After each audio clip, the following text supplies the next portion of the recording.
Hola amigos, ¿cómo están? Espero que estén bien de lo mejor. Hoy les traigo un nuevo video. Hoy les voy a enseñar a cómo desparasitar a tus lechones.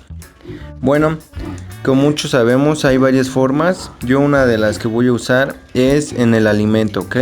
En el alimento y va a ser con un polvo. Bueno, sin más que decir, les voy a enseñar el medicamento, ¿vale? Vamos para allá. Bueno amigos, este es el medicamento, aquí como podemos ver es Panacur.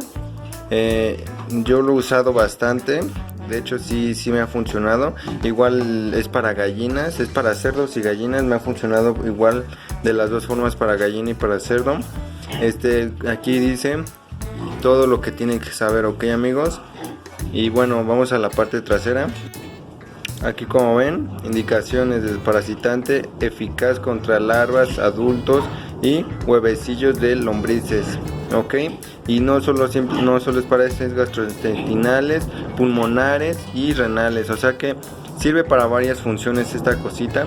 La verdad es para cualquier parásito que tenga sus lechones. Y bueno, dosis y vía de administración, como vemos, un sobre por cada 4 cerdos de 25 kilogramos, o sea un sobre de estos es para un cerdo de 100 kilogramos, ok amigos. Aquí les voy a estar dejando aquí la información para que la lean y vean si pueden conseguir este polvo o uno parecido, ok. Bueno, yo les voy a enseñar cómo lo voy a mezclar, ok. Amigos, aquí está el alimento. Se mezcla con alimento, ok. Aquí como lo ven, es churrito. Yo les doy alimento de churrito. Ustedes no sé qué les den, igual ya hay alimento en polvo. Si ustedes le dan en polvo, pues pueden mezclarlo igual. Pero bueno, aquí se echa el polvo para desparasitar, ok.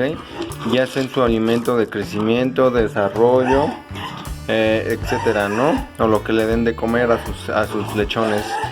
Y bueno, aquí se le echa la cantidad de igual deben de ustedes calcular cuánto pesan sus cerdos, o deben de saber cuánto pesa aproximadamente y echarle la cantidad, mezclarlo en el alimento, ok.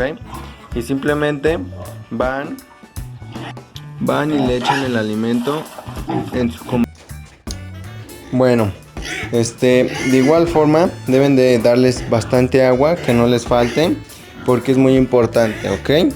Y bueno, sin más que decir amigos, espero les haya gustado este video. Por favor comenten, suscríbanse, activen la campanita y nos vemos al próximo video. Un saludo y chao chao.